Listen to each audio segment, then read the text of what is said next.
ছাগলী খেদিবলৈ যোৱা কিশোৰীক দানৱৰূপী নৰপিশাচে বলৎকাৰৰ চেষ্টা চলোৱাৰ দৰে জঘন্য ঘটনা পোহৰলৈ আহিছে। বলৎকাৰ কৰিব নোৱাৰি কিশোৰীক আক্ৰমণ কৰিলে লম্পটে।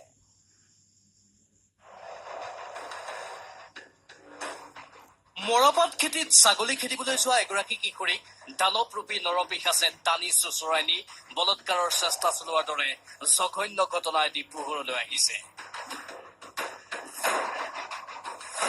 কুন্তলিত কিশোৰী বলৎকাৰৰ অপচেষ্টা। চিকিৎসালয়ৰ বিচনাত কিশোৰীৰ মৰণকাতৰ চিঞৰ।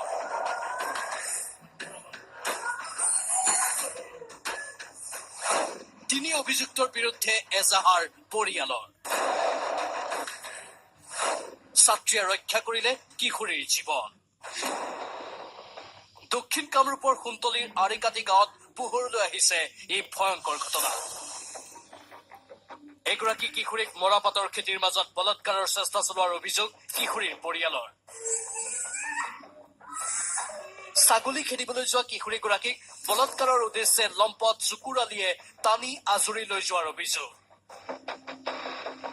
কিন্তু এই কাৰ্যত সফল নহল চুকুৰ।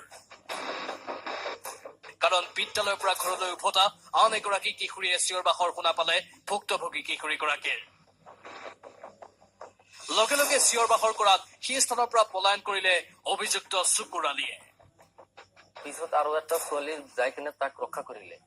ৰক্ষা কৰাৰ পিছত আপোনাৰ সি আপোনাৰ তাক দৰ্শন কৰিব নোৱাৰিলে। পিছে আপোনাৰ সেই ছোৱালীটো আপোনাৰ চিঞৰি চিঞৰি আপোনাৰ তাৰমানে সি আগবাঢ়ি আহিল। পিছত সি দৰ্শনটো কৰিব নোৱাৰিল কাৰণে পিছত আপোনাৰ তাক দুটাক পুৰা আপোনাৰ মাৰপিট কৰিলে। সি আগবঢ়ৰ ল'ৰাটোৱে। কিশোৰীৰ পৰিয়াল তথা স্থানীয় লোকৰ অভিযোগ, কুকৰ্ম সংঘটিত কৰিব নোৱাৰি লম্পট চুকুৰে আক্ৰমণ কৰিলে দুই কিশোৰী। গুৰুতৰভাৱে আহত হল লম্পটৰ টাৰ্গেট হোৱা কিশোৰী। পিছত আপোনাৰ পুৰা মাৰধৰ কৰাৰ পিছত তাৰমানে সি চিঞৰি চিঞৰি থাকোতে ৰাইজৰ মানুহ আগবাঢ়ি আহিল। আগবাঢ়ি অহাৰ পিছত ৰাইজৰ মানুহে মেডিকেলত আপোনাৰ ভৰ্তি কৰিলে। সংকটজনক অৱস্থাত উদ্ধাৰ হোৱা কিশোৰীগৰাকীক চিকিৎসালয়ত ভৰ্তি কৰোৱা হল যদিও ধনৰ অভাৱত পোৱা নাই উন্নত চিকিৎসা। ভৰ্তি কৰাৰ পিছত আপোনাৰ সি দুখীয়া মানুহ চিকিৎসা কৰিব নোৱাৰে। তাৰ পিছত আপোনাৰ সি আৰু থানাত এজাহাৰ কৰিলে।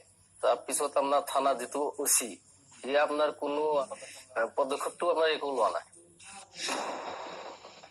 ঘটনা সংঘটিত হোৱাৰ পিছতেই কিশোৰীৰ পৰিয়ালে অভিযুক্ত চুকুৰ আলীৰ লগতে এই কাৰ্যত সহায় কৰা তিনি অভিযুক্তৰ বিৰুদ্ধে দাখিল কৰিলে এজাহাৰ।